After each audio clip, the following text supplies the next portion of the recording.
Assalamualaikum warahmatullahi wabarakatuh.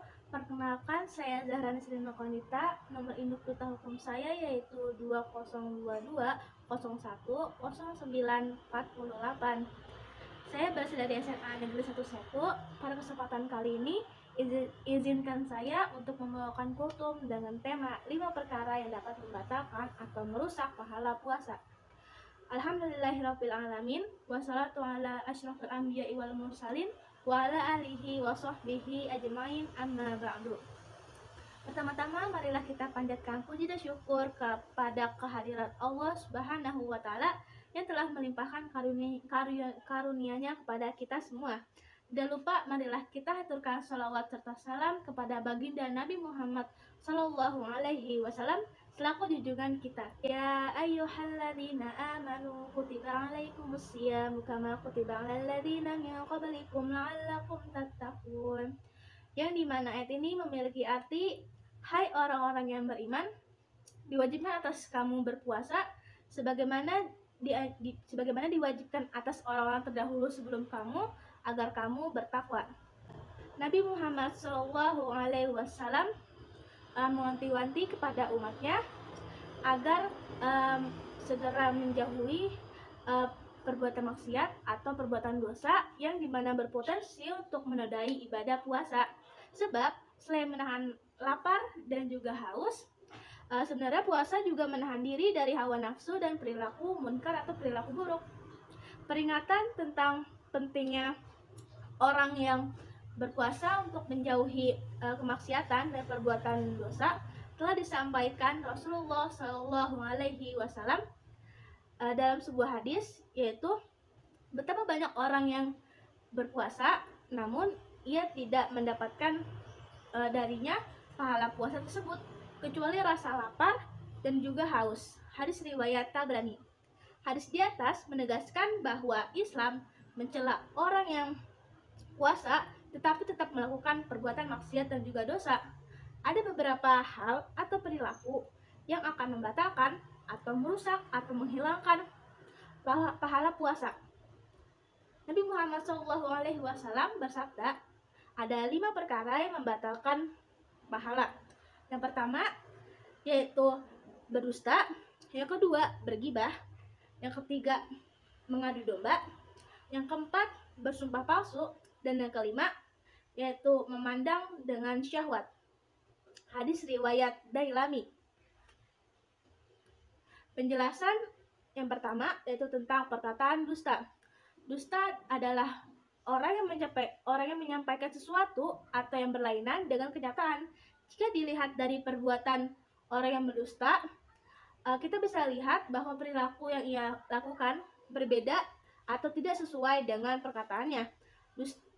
Orang yang berdusta selama berpuasa, maka ibadah puasanya tidak bernilai apa-apa atau sia-sia di sisi Allah Subhanahu wa taala. Allah Subhanahu wa taala sebagaimana sabda Rasulullah SAW, barang siapa yang tidak meninggalkan perkataan dusta, maka Allah tidak butuh dari rasa lapar dan haus yang dia tahan. Hadis riwayat Bukhari. Ayat yang menjelaskan tentang larangan berdusta adalah Quran surat An-Nahl ayat 105 yang berbunyi, sesungguhnya yang mengada-ngadakan kebohongan hanyalah orang yang tidak beriman kepada ayat-ayat Allah Subhanahu wa taala, dan mereka itulah pembohong. Yang kedua yaitu gibah atau menggosipkan atau membicarakan keburukan orang lain.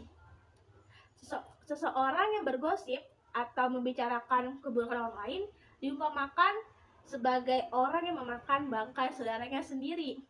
Hal ini ditegaskan dalam hadis yang berbunyi, puasa bukanlah hanya menahan makan dan minum saja, akan tetapi puasa adalah menahan diri dari perkataan yang sia-sia dan rofat. Apabila ada seseorang yang mencelamu atau berbuat usil kepadamu, maka katakanlah, saya lagi puasa.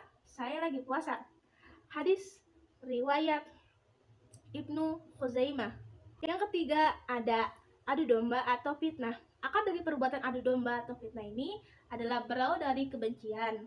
Adu domba merupakan rasa yang tidak senang melihat orang lain rukun atau mengalami kebahagiaan. Lalu ia akan menyebarkan fitnah kepada orang lain yang dimana tujuannya untuk merusak kebahagiaan orang itu. Janganlah orang Islam untuk melakukan adu domba yang dimana balasannya itu adalah neraka di akhirat. Sabda Rasulullah Shallallahu Alaihi Wasallam bersabda, orang yang adu domba ia tidak akan masuk surga. Hadis riwayat Muslim. Ayat ini menjelaskan tentang domba atau fitnah yang terdapat dalam surat Al-Qalam ayat 10-11 yang berbunyi, janganlah engkau patuhi setiap orang yang suka bersumpah dan suka menghina, orang yang suka mencela, yang kian kemari menyebarkan fitnah ke orang lain. Yang keempat, ada bersumpah palsu atau menyatakan sumpah. Nah, orang yang menyatakan palsu atau bersumpah bohong ini merupakan perbuatan yang sangat dilarang dalam Islam. Hadis yang membahas tentang bersumpah palsu yaitu berbunyi, Rasulullah Shallallahu Alaihi Wasallam bersabda, dosa yang paling besar ialah dosa yang menyekutukan Allah dan sumpah palsu. Hadis riwayat Tabrani. Yang kelima, ada tidak menjaga mata dari syahwat. Salah satu tujuan puasa ialah menahan hawa nafsu, tidak hanya menahan lapar dan juga haus, akan tetapi juga harus menjaga syahwat. Orang yang mengumbar syahwat ketika sedang berpuasa, maka pahalanya akan gugur, yang dimana sehingga tersisalah lapar dan haus saja. Sumber syahwat yang paling utama yaitu bersumber di mata. Apabila seseorang muslim tidak menjaga pandangannya atau tidak menundukkan pandangannya ke arah lawan jenis yang bukan mahramnya, maka ia telah menunda ibadah puasanya. Karena itulah seorang muslim harus waspada dengan pandangannya. Nabi Muhammad Shallallahu Alaihi Wasallam bersabda, pandangan merupakan salah satu anak panah dari iblis. Hadis riwayat Al-Hakim dan Tabrani. Ayat yang menjelaskan tentang menjaga pandangan mata dari syahwat adalah Quran surat An-Nur ayat 30 yang berbunyi, katakanlah kepada laki-laki yang beriman agar mereka menjaga pandangannya dan memelihara kemaluannya. Yang demikian itu lebih suci bagi mereka. Sungguh Allah Maha mengetahui apa yang mereka perbuat. Demikian kultum dari saya. Mohon maaf apabila ada kekurangan dari perkataan atau perbuatan. Sesungguhnya kesempurnaan itu adalah milik Tuhan. Akhir kata dari saya, billahi wa taufiq wal hidayah. Wassalamualaikum warahmatullahi wabarakatuh.